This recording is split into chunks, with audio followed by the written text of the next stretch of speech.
AP ప్రభుత్వం ప్రతిష్టాత్మకంగా భావిస్తున్న పోలవరం బనకచర్ల అనుసంధానం ప్రాజెక్టు ప్రతిపాదనలను కేంద్ర ప్రభుత్వం వెనక్కి పంపింది. దీంతో ఇది గురువుపై శిష్యుడి గెలుపు అని మాట్లాడుకుంటున్నారు. గోదావరి వరద నీటిని బనకచర్ల ద్వారా పెన్నా నదికి తరలించి రాయలసీమతో పాటు కోస్తాంధ్ర సాగు తాగునీటి అవసరాలు తీర్చడమే ఈ ప్రాజెక్టు యొక్క లక్ష్యం. ఈ ప్రాజెక్టు విలువ సుమారు 81 కోట్ల వరకు ఉంటుంది. అయితే వెనక్కి పంపడానికి కారణం ప్రాజెక్టుకు సంబంధించి అంతర్రాష్ట్ర నీటి అంశాలపై ముందుగా సిడబ్ల్యూసి సెంట్రల్ వాటర్ కమిషన్ నుంచి పరిశీలన, అవసరమైన అనుమతులు లేదా ఎన్ఓసి తీసుకోవాలి అని కేంద్ర నిపుణుల కమిటీ సూచించింది. అంతేకాదు ఈ project 1980 Godavari water dispute tribunal అవార్డుకు విరుద్ధంగా ఉందంటూ కొన్ని అభ్యంతరాలు రావడంతోనే వెనక్కి పంపించాల్సి వచ్చిందని కేంద్రం రాజ్యసభలో వెల్లడించింది. పైగా తెలంగాణ ప్రభుత్వం మొదటి నుంచి ఈ ప్రాజెక్టును వ్యతిరేకిస్తుండడంతో వాళ్ళ వాదనలకు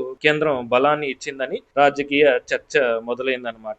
సో ఈ ప్రాజెక్ట్ ఇప్పుడు కంటిన్యూ అవుతుందా లేక మధ్యలోనే ఆగిపోతుందా అనేది చూడాలి. సో మీలో ఎంతమంది బనకచర్ల ప్రాజెక్టు కంప్లీట్ అవ్వాలని కోరుకుంటున్నారో కామెంట్ చేయండి. Thank you friends.